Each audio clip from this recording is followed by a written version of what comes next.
Yo, kweli tunasema ni aje, ni the background hapa hivi manze. Na leo manze tumeanza hii shughuli na tumeanza na Kipofu. Atajiintroduce hapo mbeleni tukiendelea tukisema ni aje. So, the background ni nini? Wewe ndio utatuambia wewe kwa comment section. Ni aje buda? Niko poa kabisa. Paragraph hapa tuko na nani? Uko na Kipofman Pranks. Kipofman Pranks anapiga mapranks mingi, lakini kwa pranks zake ameongelea kitu inatuguza manze. Na ni kwa nini na nini imefanya akaongelea hiyo kitu? So utafanyaje? Ni tuingie tu ndani atuelezee kiasi. Kipofu, nimekuwa nikiona ukipiga hizi shughuli za unaambia wasee waache drugs. By the hizo vitu hizi pombe, kuna sigara, kuna jaba na hiyo bangi hiyo. Hizo vitu kwanza mtu anatumia bangi. Mimi ningependa tu kumshauri aachane na bangi. Unapata vijana wengi wenye wanavutanga bangi hata hawezi fanya kazi. Kazi yake tu ni kuamka asubuhi. Najua pia bangi na affect wanakuwa wezi. Mtu hawezi enda kuhaswa atafute pesa. Yeye bora tu amepata mbao ya kununua tu bangi. Hiyo kitu naye inabo sana.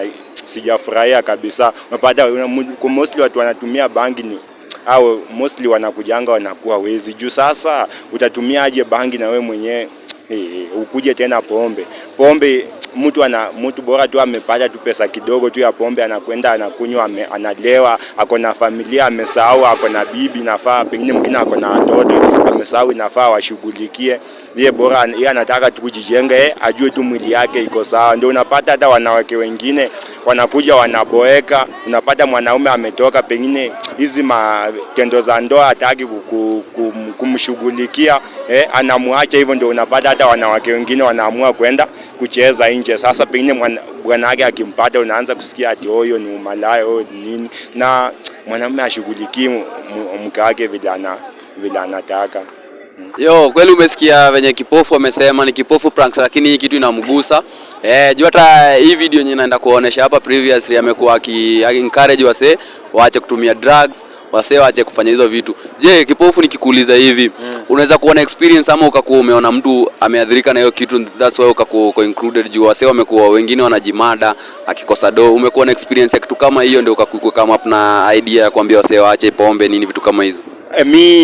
Mi kwanza niko na experience. Kitambo nilikuwa navuta bangi, mimi siwezi danganya. Nilikuwa navuta bangi na kuna madawa zingine kwa street tu, kuna madawa mpaka vijana wanakupea, wanakuambia kwanza hii ukivuta hii inapunguza stress, wanakudanganya inapunguza. Hakuna kitu kama hiyo. Mimi mwenyewe nilikuwa nakaa, ungeniangalia hiyo time vile nakaa, ukiangalia hivi mtu anatumia bangi vile anakaa, unaweza umhurumia sana. Juu hata pesa uwezi nunua kitu ya kujisaidia. Wewe bora tu ukipata pesa umejua nitaka niende ninunue bangi, at least watu wanadanganya inasaidia stress, inasaidia nini, ati iko na nguvu mingi. Unapata hizo, hata ukivuta bangi yenye wanasema ati inasaidia nguvu kwa mwili, hakuna nguvu inasaidia. Hiyo nguvu itakutuma tu kwenda kuiba, na mwisho hiyo bangi kutuma kuiba, uende utaiba pali pabaya, unaweza uliwa, ama unaweza enda uibe mtu mwingine akuroge ukufe, ama mwingine anaweza kuroge uteseke.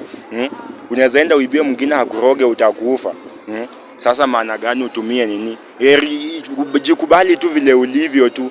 Hiyo pesa unapata kidogo, tumia tu hiyo pesa. Time yako haijafika. Hata watu mnaona wanatembea kwa Masubaru, TX, au walianzia China, hawakuanza na hizo vitu za mihadarati. Ni watu wanajua kujicontrol. So hata ningependa kushauri hivi vijana, ukipata kama pengine watu wanatoka huko ushago wanakuja kufanya huko Nairobi kazi, pengine umepata place fulani nyumba unataka kuhamia huko, unajua huko pale umehamia unaweza pata vijana wanavuta bangi na unaweza pata huko place umehamia kuna vijana wanavuta bangi. Na unasema wanaanza kudanganya, wanakuambia pia wewe tumia hivyo, pia unaingia kwa hiyo nini, unaanza kutumia. Hapa utasaidika na hakuna kitu itakusaidia hiyo bangi. Utabaki tu hivyo maskini, na bado utabaki tu hivyo, utakuwa tu mchafu. Hata hakuna mtu atakuwa, hata kwanza ukipita pale fulani kama unatumianga bangi, unajua wewe mwenyewe auogi, uko na manywele hizi madread sijui nini, kitu ikipotea tu kwa plot watasema ukijana anakaanga hapa wewe ni mwizi. Kwanza askari wanaangalianga watu makucha, wakuone uko na makucha black motion, unajua bangi na choma hizi, wanasemanga tu ni mwizi na pengine hujaiba. So unaona. Yo, kweli manze umesikia ni Kipofu Pranks.